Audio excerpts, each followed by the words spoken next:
Hello hi आदाब और सत श्री अकाल और एक बार फिर से आ गया हूँ आप लोगों के बीच आपका अपना आरजे अब्रव। शुरुआत करते हैं आज के सीपीआई यानी करंट पल्स रेडियो की ताज़ा तरीन खबरों के साथ। ये सारी खबरें हम लोगों के पास बीबीसी हिंदी के माध्यम से आते हैं। आज हेल्थ को लेकर बात करेंगे। Public health charity ASH action on smoking and health के मुताबिक नया साल धूम्रपान छोड़ने का लोकप्रिय समय होता है। धूम्रपान या वोपिंग को छोड़ना आसान नहीं है।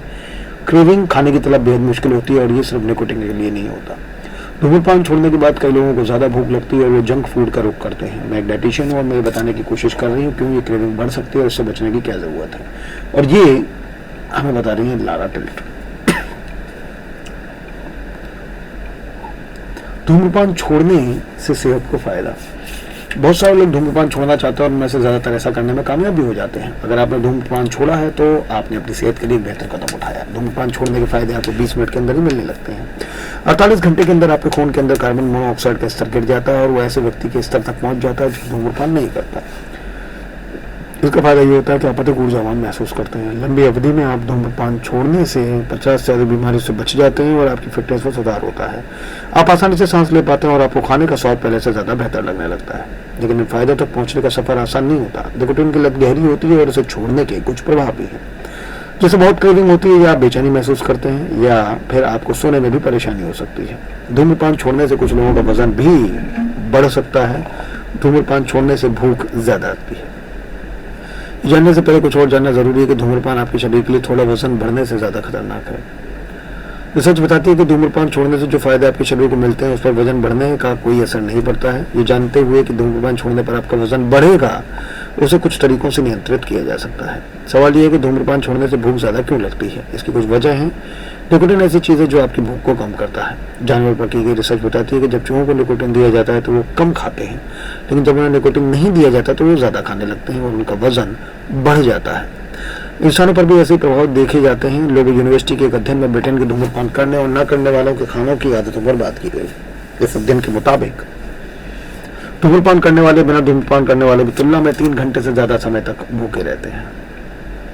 शोध में यही पता चलता है कि निकोटीन छोड़ने के बाद ऐसे जंक फूड की क्रेविंग बढ़ जाती है जिसमें शक्कर और नमक ज़्यादा होता है। ऐसा क्यों होता है ये तो साफ नहीं है, लेकिन इस बात का सबूत है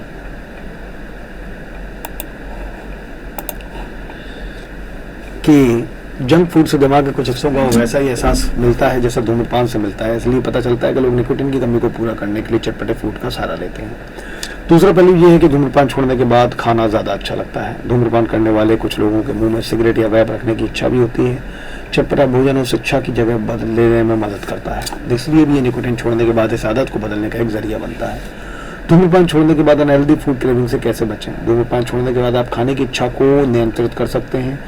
आप इस बात का ध्यान रखें कि निकोटीन छोड़ने के बाद भूख लगना सामान्य है और पूरी तरह से आपके काबू में नहीं है, लेकिन आप सेहतमंद खाना खाकर अपना ख्याल रख सकते हैं। आपका ध्यान नियमित और संतुलित भोजन पर होना चाहिए। इसकी वजह से न सिर्फ पर्याप्त पोषण मिल जाएगा बल्कि इससे भूख को काबू रखने में भी मदद मिलती है। इसके लिए आप योजना भी बना सकते हैं। जैसे आपका चॉकलेट खाने की इच्छा हो रही है तो आप उसकी बजाय पीनट बटर वाला टोस्ट खा सकते हैं। किसकी वजह क्या खाना, अगर उसकी योजना पहले बना लें तो उसका फायदा ज़्यादा है। एक अच्छी योजना आपको भटकाव से रोक सकती है। पहले से बना लें सेहतमंद खाना। आप पहले से सेहतमंद खाना बना सकते हैं और उसे अपने लंच बैग या फ्रिज में रख सकते हैं। ऐसे खाने का इस्तेमाल करें जिसमें प्रोटीन ज़्यादा हो, इसलिए आप चना, दाल या फिर अंडे का इस्तेमाल कर सकते हैं। दही भी आपके लिए अच्छा ऑप्शन हो सकता है। आप अपने लंच बैग में गाजर या खीरा भी रख सकते हैं। स्वास्थ्यवर्धक खाने का मतलब होता है कि उसमें प्रोटीन और फाइबर ज़्यादा हो। फल और सब्जियाँ इसके लिए अच्छा विकल्प है। बहुत सारे लोग रात के खाने में ज़्यादा प्रोटीन लेते हैं, लेकिन नाश्ते में अधिक प्रोटीन लेने से दिन में आपको भूख कम लगती है। स्टडी में पता चलता है कि अगर आप नाश्ते में 20 से 30 ग्राम प्रोटीन भी लेते हैं तो उसका फायदा मिलता है। उदाहरण के लिए 2 अंडों में करीब 25 ग्राम प्रोटीन होता है, तो आप उन्हें उबाल कर या ऑमलेट बनाकर खा सकते हैं, या फिर आप उबले हुए चने भी खा सकते हैं। 2 चम्मच पीनट बटर में करीब 8 ग्राम प्रोटीन होता है, तो आप उसे ब्रेकफास्ट के साथ खा सकते हैं। आपको पूरी तरह से मीठा कंट्रोल करने की ज़रूरत नहीं है, बल्कि आप एक बेहतर तरीके से इसे नियंत्रित कर सकते हैं। अब वो खाने में ज़रूरी पोषण होने चाहिए और साथ में आप कुछ मीठा खा सकते हैं। उदाहरण के लिए बादाम के साथ आप कुछ बिस्किट खा सकते हैं और फिर टोस्ट पर आप थोड़ा चॉकलेट स्प्रेड इस्तेमाल कर सकते हैं, या फिर आप बनाना शेक ले सकते हैं। इसके अलावा आप ऐसे मत सोचिए कि धूम्रपान छोड़ने में आप अकेले हैं। अगर आपको कोई सपोर्ट मिलता है तो आपको धूम्रपान छोड़ने की आपकी संभावनाएं बढ़ जाती हैं।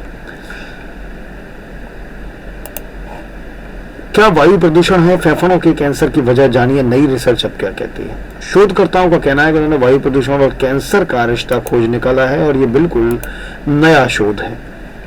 इससे कैंसर के बढ़ने को लेकर हमारी समझ पूरी तरह से बदल सकती है। लंदन के फ्रांसिस क्रिक इंस्टीट्यूट के शोधकर्ताओं की टीम की रिसर्च के मुताबिक वायु प्रदूषण पुरानी क्षतिग्रस्त कोशिकाओं को नुकसान पहुंचाने के बजाय उन्हें फिर से जागृत कर देता है। इस मामले में दुनिया के शीर्ष विशेषज्ञों में से एक प्रोफेसर चार्ल्स स्वेंटन ने इस खोज को एक नया युग करार दिया है। इस नई वजह का पता चलने से शरीर के अंदर अब कैंसर के निर्माण को रोकने के लिए दवाएं विकसित की जा सकेंगी। ये नई खोज ये समझा सकती है कि कैंसर पैदा करने वाले हजारों तत्व शरीर के अंदर कैसे काम करते हैं। कैंसर के बारे में क्लासिक अवधारणा की शुरुआत एक स्वस्थ कोशिका से होती है। जब तक कि ये एक टिपिंग पॉइंट पर नहीं पहुंच जाए तब तक अपने जेनेटिक कोड या डीएनए में इसका लगातार म्यूटेशन होता रहता है। इसके साथ ये कैंसर बन जाता है और इसकी बढ़त नियंत्रण से बाहर हो जाती है। लेकिन शरीर में कैंसर के जन्म को लेकर इस विचार के साथ कुछ दिक्कतें हैं। ऐसा लगता है कि कैंसर वाले म्यूटेशन स्वस्थ ऊतकों में होते हैं। कैंसर की वजह बनने वाली वायु प्रदूषण जैसी कई चीजें लोगों के डीएनए को नुकसान पहुंचाने वाली नहीं लगती। तो फिर होता क्या है? रिसर्चरों ने कैंसर पैदा होने को लेकर एक नया विचार पेश किया। दरअसल हमारी कोशिका के डीएनए में जो नुकसान होता है वो उम्र बढ़ने के साथ ही रफ्तार पकड़ लेता है। लेकिन इसे कैंसर से ग्रस्त करने के लिए कोई चीज ऐसी होनी चाहिए जो उस सीमा तक ले जाए। ये खोज आखिर कैसे हुई? इस खोज का आधार बनी धूम्रपान न करने वालों में फेफड़ों के कैंसर होने की पड़ताल। फेफड़े के कैंसर के लिए धूम्रपान सबसे ज्यादा जिम्मेदार है, लेकिन ब्रिटेन में कैंसर के 10 मामलों की एक की वजह वायु प्रदूषण निकला। कई के वैज्ञानिकों ने प्रदूषण के एक किस्म पर फोकस किया। इसे पार्टिकुलेट मैटर 2.5 कहा जाता है, PM 2.5। ये मनुष्य के बाल के एक टुकड़े के व्यास से भी छोटा होता है। पैरोल कैंसर होने की वजह जानने के लिए मनुष्यों और जानवर पर किए गए विस्तृत शोध के जरिए वैज्ञानिकों ने कुछ बातें सामने रखी। जिन जगहों पर वायु प्रदूषण का स्तर ज्यादा था वहां धूम्रपान न करने वाले कैंसर रोगी ज्यादा थे। PM 2.5 को सांस के जरिए अंदर लेने पर फेफड़ों में केमिकल अलार्म रिलीज होता है। इसे इंटरल्यूकिन 1 बीटा कहते हैं। इससे जलन पैदा होती है और फेफड़ों में कोशिकाएं सक्रिय हो जाती हैं ताकि किसी डैमेज की मरम्मत हो सके। लेकिन 50 साल की उम्र के लोगों के फेफड़ों में मौजूद हर 6 लाख कोशिकाओं में से एक में संभावित कैंसर वाले म्यूटेशन होते हैं।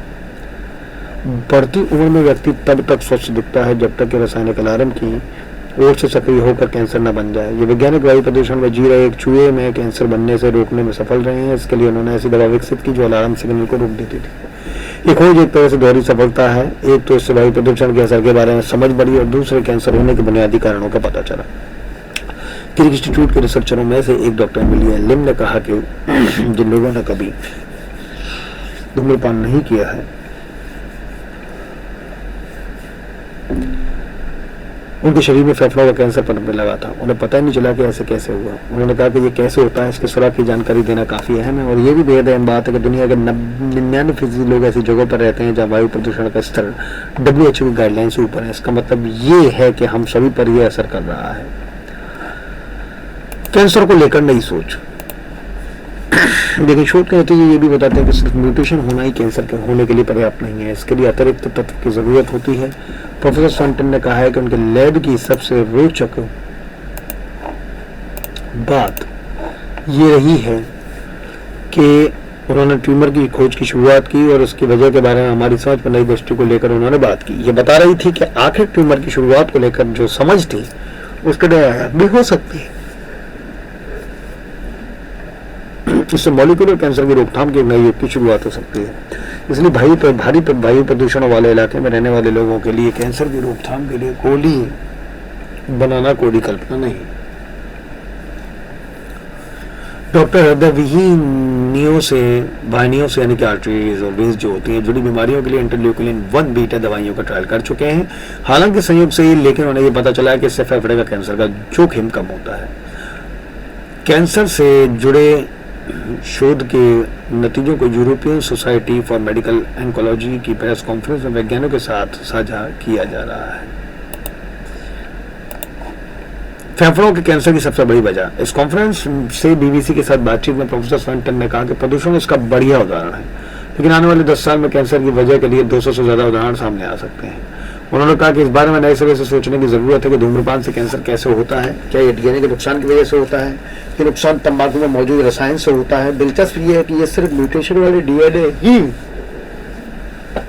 कैंसर होने के लिए काफ़ी नहीं है। आइजैक बेरेनब्लम ने 1947 में बताया था कि कैंसर होने के लिए और भी चीज़ें जिम्मेदार हो सकती हैं। हालांकि कैंसर रिसर्च यूके की चीफ मिशेल ने कहा है कि स्मोकिंग अभी भी फेफड़े के कैंसर की सबसे बड़ी वजह है। हालांकि उनका कहना है कि कैंसर है कैसे विकसित होता है, उस बारे में साइंस के काम की वजह से नहीं समझ पनप रही है और हमारे अंदर इस बात की समझ बढ़ गई है कि आखिर किन वजहों से फेफड़े का कैंसर होता है। बने हुआ हूँ आप लोगों के साथ 90.4 मेगाहर्ट्ज़ कम्युनिटी रेडियो म्यांमारी पर। धन्यवाद।